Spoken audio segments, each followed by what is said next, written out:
Good afternoon, good evening, good morning. For us, it's technically afternoon, coming into the evening. A nice early game. Leeds United 1, Manchester United 1. I'm joined, obviously, Mr. B. Another long but okay, I guess, watch along. Mr. B, how are you? How are you feeling after that? I'm good, Rio. It's a weird one. Before the game, I obviously expected us to lose. But as the game went on, you kind of, yes, I want to be negative, in it. I think I wanted to be negative, and I don't think I can be after watching that performance. Bar a couple of players who seem to always be the ones who seem to, wind me up. I actually wasn't upset with the performance. Yeah. I wasn't upset with the players so much. The system seemed to work to a certain extent. The changes in the positions that were made seemed to work. So I want to be upset. I want to be frustrated. Yeah. But I'm not. I don't know if it's a point gained or 2 points dropped. Yeah, I think you're at that point now, which I've probably been at for a while, and I've been telling others, and it's kind of like, it's from Spider-Man. It's that saying from Spider-Man. It's like, if you expect to be disappointed, if you expect to be disappointed, you won't feel disappointed, if that makes sense. Yeah, I think you saw the team, you saw the lineup, and you didn't expect too much, and we've come away without losing. And I think that's where you're at with it. Yaba, hello. How you doing, guys? How you doing? Obviously, up in the air about how you feel about that result away from home against the Leeds side, who are on form at the moment, and the team that we put out was really weak. So I'm in two minds at the moment. I'm disappointed with some of the performance. Once again, Cunha, he got man of the match by some people's opinion. I thought he was terrible. And then did you? And then, sorry, yeah. So Cunha, I thought he was. Sorry. Yeah, I thought Cunha was terrible throughout the game, giving the ball away. Oh gosh. Ball juggling skills in the Premiership. You can't get away with that sort of thing. Keep it simple. And I thought, with the players we had out there, it's only fair that we got a draw. And big up to Colin, who went to the game as well. I'm just going to mute. Yeah, of course. Obviously, a quick run through the chat. Good afternoon, people. Happy New Year from Eddie. Happy New Year, guys. Good end to the game there. Cunha, Heaven, and some others looking good. Dropping a like and listening. Thank you, Eddie. Surprising you've called out those two names, and I probably agree with you. I'm a bit surprised that Cunha got man of the match. More of the same, but he got the goal. He said Cunha and Heaven looking good, but Yaba said that Cunha. He thought he wasted. So it's as I said. I think this is going to be a game where there's probably going to be. It'll be a mix. It'll definitely be a mixed view. Can I ask your views? Do you think Cunha played well? I thought he did okay today. He didn't play bad. He didn't play bad. I'm just sick and tired of him trying to be the hero and not passing the ball. Keep it simple. You've got so much ability. You don't think you can get the ball and you can take on everybody. That's what he's doing all time again. A bit like the frustration I had with Rashford. Gets the ball, runs into areas where you're not going to do anything. You run into traffic. He does the same thing. I saw him. There's one move I thought, nah, I'm done with you, bro, today. Because he's trying to flick the ball over someone's head. It just pops off. Players, let the ball do the work. You don't have to be a ball juggling Brazilian monkey out there, Yeah. That's what he's doing right now, I get you. Give him an organ or something, man. The guy's just taking a piss. See, and that's weird because I don't know. I thought he did okay, and I'm saying I know there's going to be a lot of, it's weird. I think this is a proper 50-50 game in regards He to wasn't bad. He wasn't bad. I'll give you that. He wasn't bad. You know, he got the goal. You know, he got us the goal. But ultimately, his performance, in a nutshell, it was just a bit like I can't be too hard on him because we played like we only had two attackers. We had two attackers, and we needed someone to give us a spark. I think he was trying it, but trying it in the wrong areas on the pitch. You know, he almost cost us that game because he lost the ball in the middle of the pitch. I'm like, pass it to Shaw. And then he ended up getting tackled, and then he did some petulant kick out, and then they almost scored from it. And I'm like, please just keep it simple. It was a case of, with so many sort of basic players on there who just follow instruction, sometimes you need instinct to do something instinctively, to take people on and do something. Dorgu had a great chance where he cut inside their little nice. We played little 1-2 touch football around the box. He had a great chance to just slot it in the area. If you're doing that as a drill, he just slot it in home time after time. He hit it wide. But I'm just thinking, come on, man. You see players that cut in from the left, like Saka, like Lamar, who's the guy from Barcelona? Barcelona. Yeah. This is what they do. Robin, come in, bam, bam, just drilled time over and over again. And because he's a basic player, or he's lacking confidence, like Dallo, like, as you call him, Days Dallo, and all these guys, you got these guys on the pitch. You're not, throughout the game, I was thinking, where are we going to create here? Because these guys are just doing the basics. Even Luke Shaw, he was the only one I felt that could do a little something creative and keep it simple in the final third going forward. Because everyone else is just pure basic. Yeah, but you got to remember, I mean, look, Dino's got it here. Dorgu's a defender at the end of the day. These players don't have, you know, that what makes players creative. You know, these are defensive players by nature. So I can't blame the players. As Rio said, I think we actually played with two attackers today, and one of them was a bag of shit. You know what I mean? So as much as you say Cunha was probably the only one who could have. You're on about Shesko there, aren't you? As the bag of shit. Oh, I am. Yeah. I was really, really disappointed with his overall performance today. I mean, you know, we had -9, and I cussed him for the same thing. You know what I mean? I think he linked up the ball twice in the whole of the whole of the game, and that's when you could see what was supposed to be happening. He got it, he played it wide, and then we broke down the right twice. We went down that side, but for the rest of it, and then the chances that he had, even the header that was offside, it wasn't even a 50 pence. 50 pence has got what, 5, 6, 7. This was like a 10 piece, a 10 angles, whatever. I don't know what that would be. Because the header went so wide. Yeah. That was an awareness thing. That was an awareness thing. It was like he didn't know where he was. Like, and there's always that saying: the goalposts don't move. They don't move. Yeah. You know what he needs to do? He needs to grow a beard because he's playing like a little boy. Right? It's all right. It's okay. Premiership. This is once again, the Premiership is proving to me over and over again to be the boss league out there. Because you want to come and play the Premiership, man. You need to have man kahunas.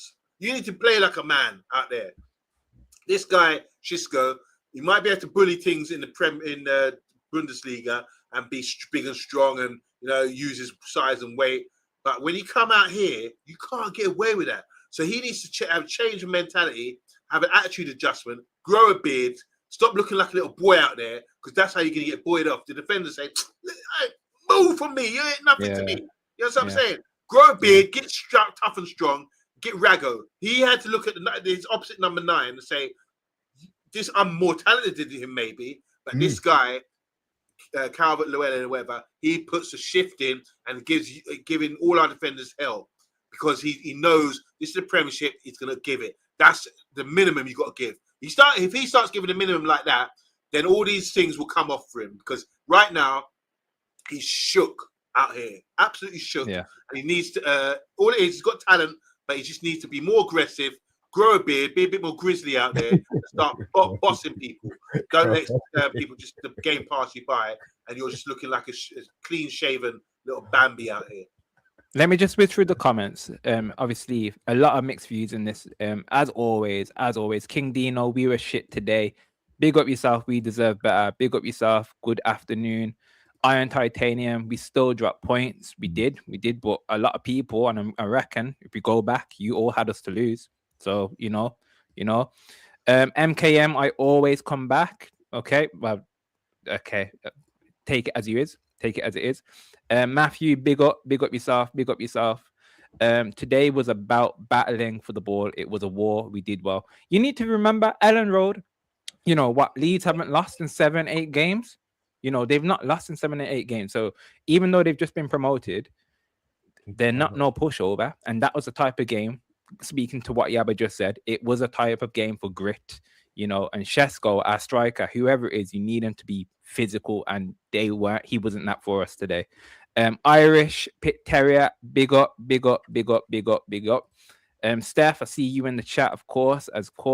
Yo. Column at the game, get home safe. Lovely that you went there today. Decision making was the issue today from my view. I agree. And Column, Shesko movement off the ball was good today. I don't think our guys have faith in his abilities. He needs to step his game up. I kind of disagree with that. I have to say.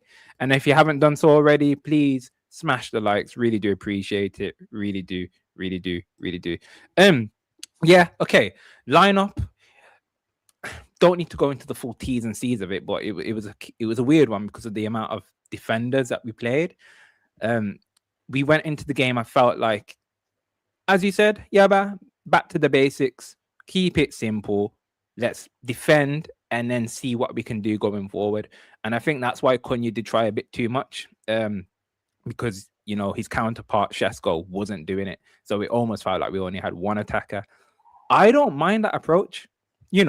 He's seen it. He's mentioned it. We're conceding too many goals. The attack isn't the issue. The attack will deal with itself. The only issue we've got at the moment is the personnel. We've lost bodies. No Mason Mount. No Bruno Fernandes. No Ahmad. No Mbumo.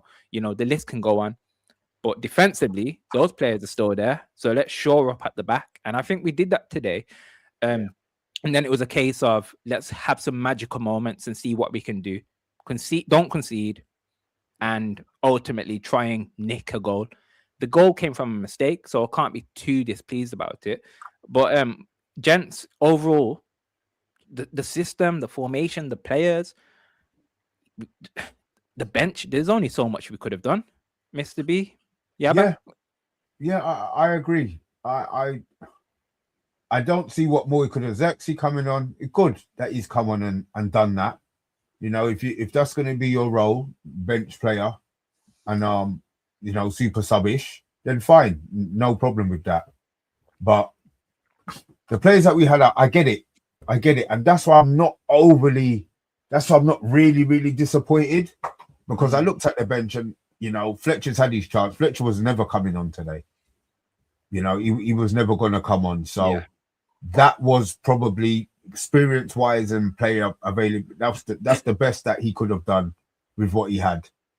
I just hope for the next game we've got 2 players back, regardless of, especially midfielders. We really need, hopefully Mason Mount's back for the next game, and that will add something to what we've got. But did we change formation in the second half? Did we go for it in the second half? Did we go for it as we kept it at the 3? We didn't. I thought it briefly, and then after time, I think it was pretty much the same. I think we did play a little bit more attacking, to be honest with you. But the system didn't really change. Yeah. Looking at it, I just think that we get a lot more control in the game when we play the back 3. This is the positive thing for the back 3. Everyone's moaning about the system, the 3 centre backs, because there's times where we can say, right, nothing forward, let's play it back, and you've got options there. Heaven can play it to Euro. You can play it to Luke Shaw. You can play it to Martinez. These guys get their foot on the ball and they've got more time and space. And that gives us more composure and gives us more possession as well. And then we can start again. That's what I like about this, because otherwise, I don't think we've got the players or the mindset to keep the ball. This is a good way to reset, nothing on, reset, and we keep the ball. We can play it along the back 5 or the back 3, whatever you want to call it. That's important. I think that's a major difference that we've got with Ruben Amorims compared to what we had before, because now we got a bit more control. Gives us that more control. Say, right, reset, pull off, peel off, get the ball in a bit more space, and get your head up. And all these ball players like Martinez, Heaven, and Euro can get the ball. You can see them in good positions with space, waiting for the players to engage them. But you see that the three players that you called obviously are three centre backs. Do you think that may be the issue in regards to that? They're the ones who are supposed to be finding the line breaking pass, if you see what I mean. Well, because it's hard to find. You see, obviously we speak about the roles being specific. To have three ball playing centre backs in your squad, let alone your first team, is a madness. No, you know what I mean? That's more. I think it's good in a way. I'm just trying to look. I hear what you're saying, Mr. B. You make a really good point and a valid point, mind you. I think what it gives us is the opportunity to say, right, nothing's on. Goes to say Dalot, nothing's on, or Dorgu, nothing's on, and they're not brave enough to try to force something, so they can come back home with that safety, knowing these guys are going to peel off, and we're going to give it to them, and then we can start again and start to look again, and it drags them. We still keep possession. You're dragging them over and the opposition over to say, right, are you going to close us down? If you close us down, we've got three players to pass it to, and then we can play it wide again and play it into the midfield. They're very basic, high percentage passes that these guys are doing. If you had a Harry Maguire there, for example, then you're going to start seeing the diags to feet.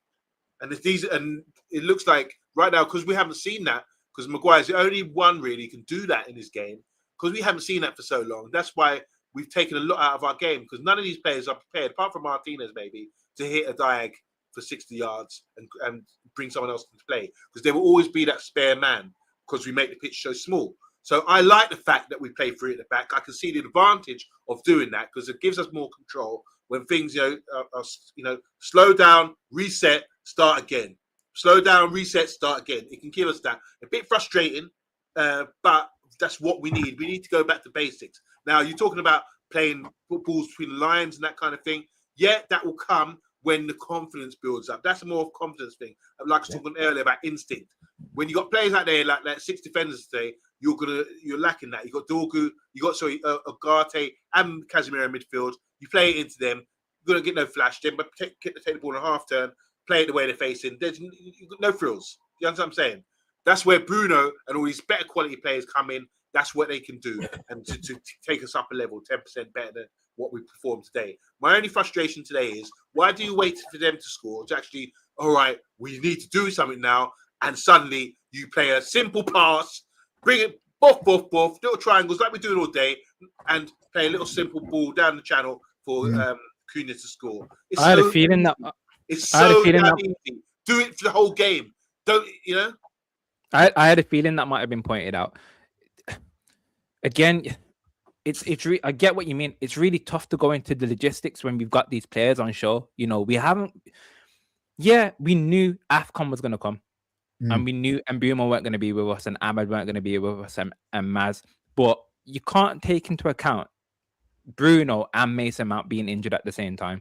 Plus, then you've got Xerxes putting in these inconsistent performances. So crazy, you can't trust him. He came on and then he gets the assist, but then the last game he had the opportunity to play and he was putting in a shit performance. So I don't blame Amorims for not playing him, and it's probably even more frustrating that he's come on and instantly played a through ball. I'm like, God, like this guy, you can't trust the whole squad. You can't trust whether you want them to play or not. Dorgu, again, I'm hit and miss with him. My opinions on Dorgu. I like Dorgu. There's a lot of potential there. He can put in an incredible performance, or he can put in a performance like he did today. Again, piss poor, awful performance. First touch like trampoline toes, concrete boots, horrible. But you see, I understand what you're saying, but then is it wrong for us to be criticizing him when he's actually playing in a position? He played as a 10.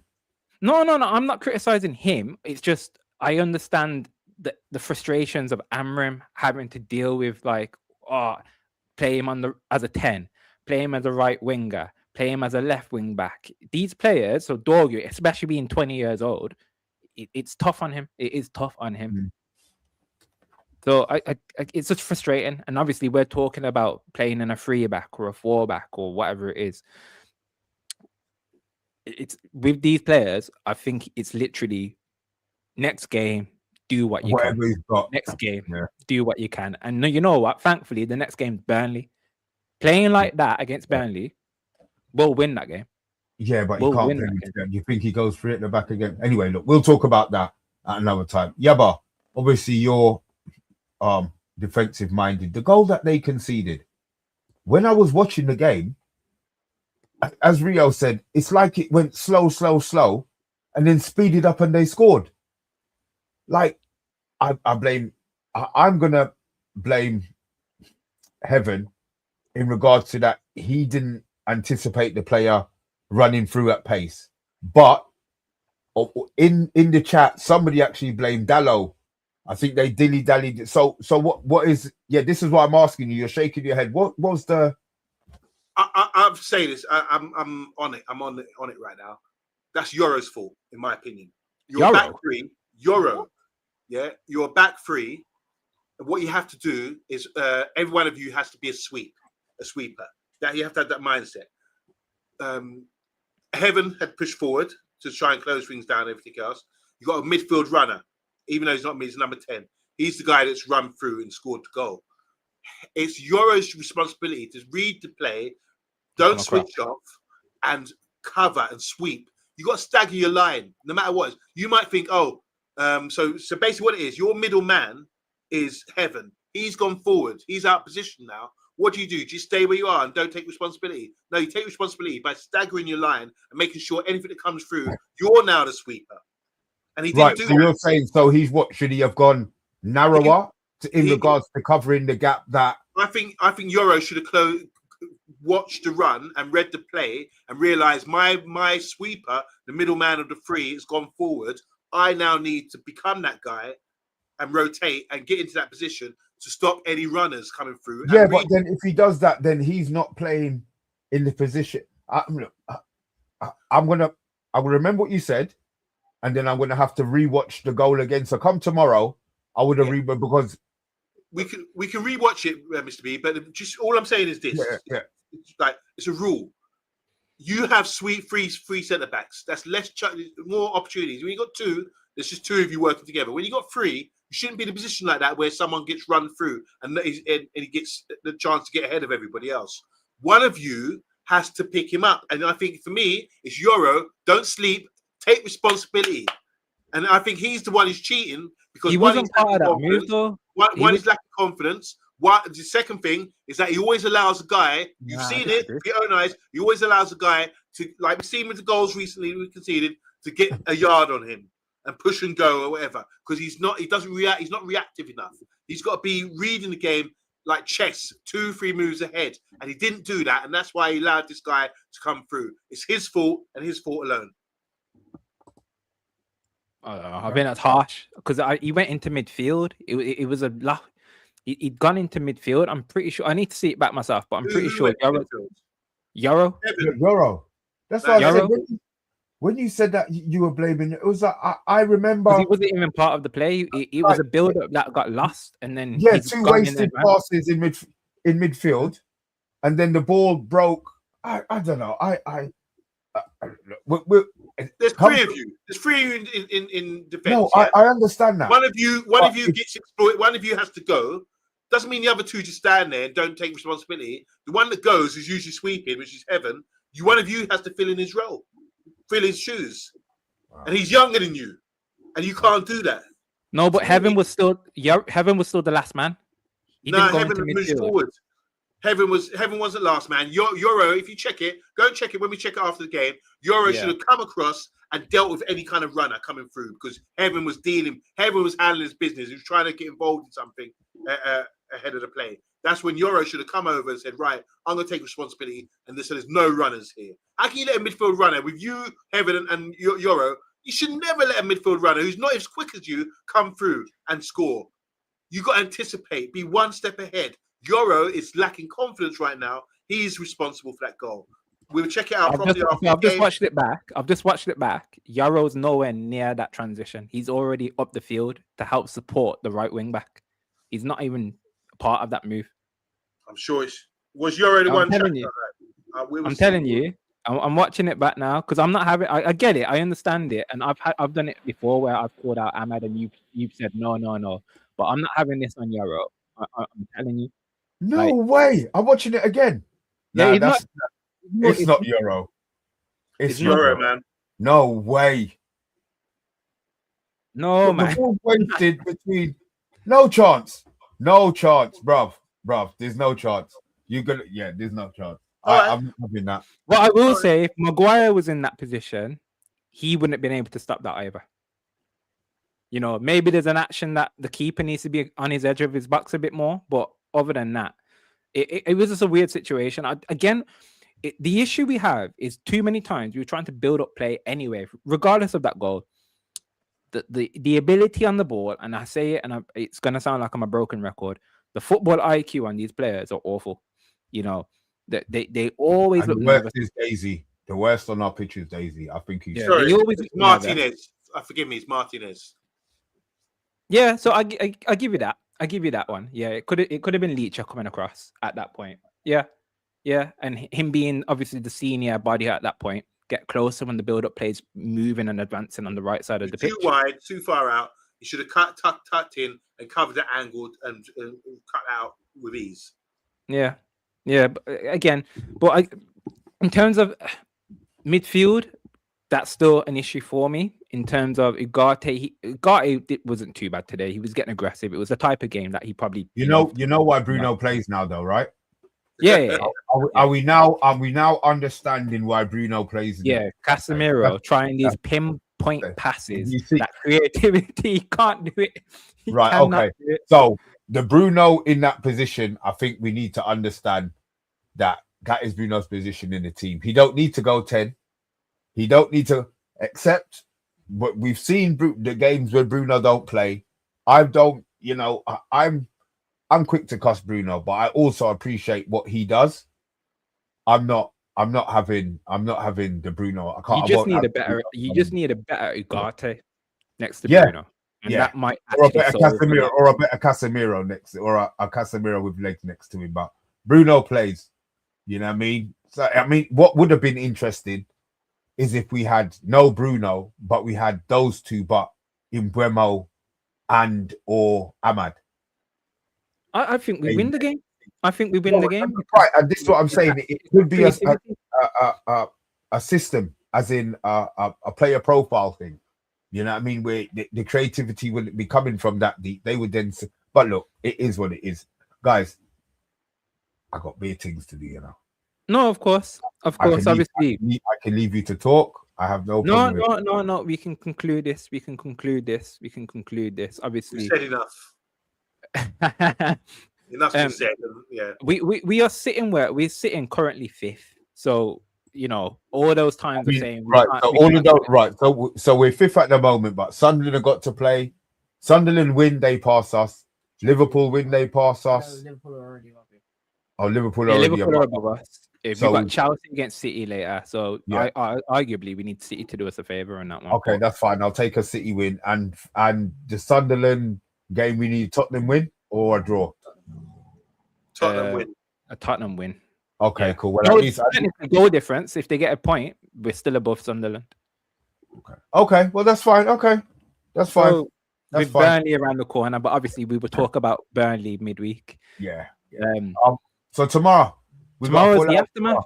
Tomorrow's the aftermath, and it is the return of your partner in crime. Your henchman. I've been looking forward to tomorrow for so long, boy. Yama versus Rebel, boy. The farmer's back, is he? Yeah, he's back. The preacher man. I'm ready for all of these guys. Bring it on, because lovely. Rio, I'll leave you to close it out, man. Of course. It's going to be an interesting one. Obviously, we'll have Amorim's comments, so we'll discuss that. And yeah, it'll be another kind of quick turnaround. You know, we play again on Wednesday. So yeah, another quick turnaround. So people, a lot of content this week. Stay tuned. Put your notification bells on if that's a thing. Smash the like if you haven't done so already. Obviously, 1-1. it seems like overall it's not doom and gloom. For once, I wouldn't say there's a lot of negativity, and we will take that into tomorrow. Yabba, any final words, Mr. Kind Gentleman?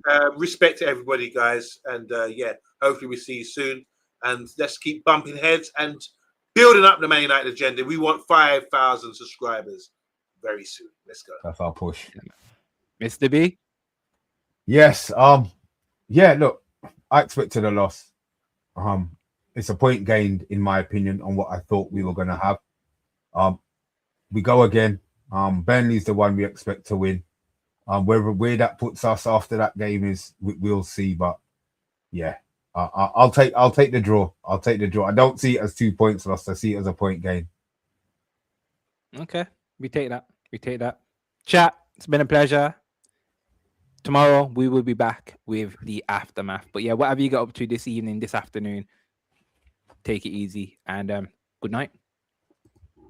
Glory, glory.